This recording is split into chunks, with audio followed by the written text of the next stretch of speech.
I'm Lino Rulli, author of the book Sinner. You see, I've got a bachelor's degree in communications, a master's degree in theology, but if you could get a doctorate in sinning, I'd be your guy. I'd have an STD in sinning.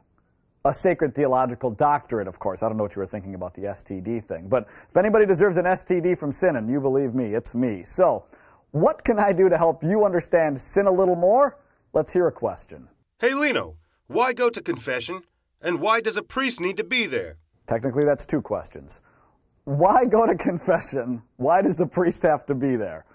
Well, first of all, wouldn't it be odd if the priest wasn't there and you go in and you're behind the screen, bless me, Father, for I have sinned, you go on and on and on, and then it turns out there's nobody in there. You're just talking to yourself.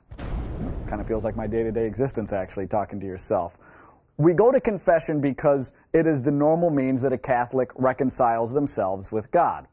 And people get all worked up about, well, where is that in the Bible? And I'm like, I don't know. I don't have one on me, sorry. And why do you have the middleman involved? And I say, well, you know, when it comes to the middleman, if it comes to like office furniture, yes, I go direct to the factory and pass the savings on to me. But if we're talking about middlemen in the faith, we don't baptize ourselves. We don't preach to ourselves. The middleman, if you call him, is something that Jesus came up with. Jesus ordained these 12 apostles, and then they had successors, and they had successors. And Jesus says, whose sins you forgive are forgiven. So, hey, when people have a problem with confession, they don't have a problem with Catholics. They got a problem with Jesus.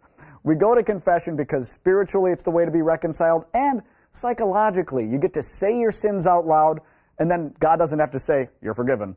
But instead, you actually hear through the minister of the church that he grants you his pardon and peace. So psychologically, spiritually, it all makes sense. I'm Lino Rulli, author of Sinner.